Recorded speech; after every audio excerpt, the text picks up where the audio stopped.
welcome back to virtual programming with Boys and Girls Clubs at the Fox Valley. My name is Miss Chelsea and I work at the Downtown Club here in Appleton. Have you ever been annoyed because your parents keep telling you to clean your room? Or have you ever left it get so messy that your parents call it a pigsty? What would happen if your room did get so dirty that a pig moved into it? If you're interested in figuring out the answers to those questions, then you should stick around while I read Pigsty by Mark Teague. I'll be reading this book to you with permission from Scholastic.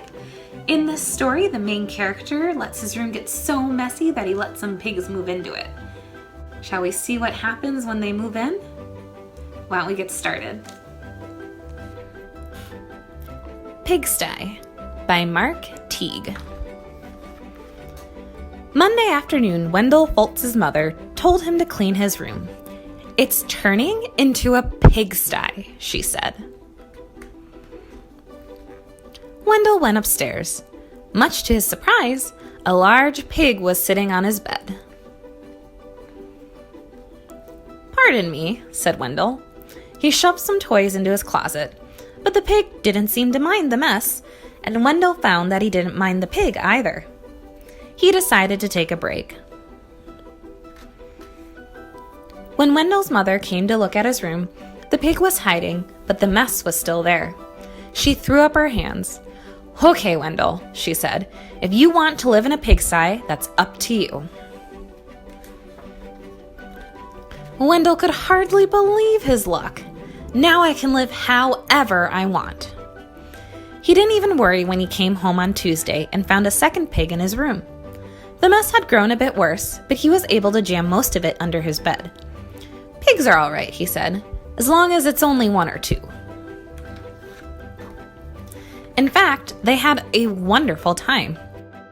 They played Monopoly until late each night and left the pieces lying all over the floor. They had paper airplane wars and pillow fights. The bed became a trampoline. Then two more pigs showed up. The mess just grew and grew. That night, when Wendell went to bed, the pigs were lying everywhere. They rolled up in his blankets and hogged his pillows, too. Wendell told himself he didn't mind, but then he found hoofprints on his comic books. And Friday, when he got home from school, he saw that someone had been sitting on his basketball. And his baseball cards were chewed. "That does it," said Wendell. "I've had enough." He ran downstairs to tell his mother. "Sorry," she said, "but your room is your responsibility." She handed him a broom. Wendell started to complain. The mess was too huge. But suddenly he remembered a saying he'd heard, that many hooves make light work.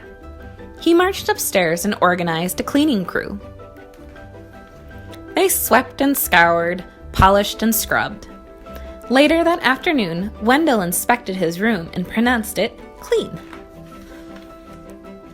In fact, it was a bit too clean from a pig's point of view. So while Wendell inspected, the pigs prepared to go home. One of them made a phone call, and a farm truck came to pick them up. They hugged and grunted and oinked goodbye. From that day on, Wendell kept his room clean. Except for those nights when his friends came by to play Monopoly. The end. So what did you think of our book today? What did you think of the way Wendell handled the situation? Do you think if you ever had pigs move into your bedroom, you'd be friends with them and play Monopoly? I don't know if I'd want pigs to move into my bedroom, but I'd definitely love if I had a bunch of cats. If you had a special animal that you would want to move into your room, why don't you go ahead and share or comment on the video? Anyway, I hope you enjoyed reading Pigsty by Mark Teague. As always, I'm super proud of everyone for continuing to learn and grow each and every day.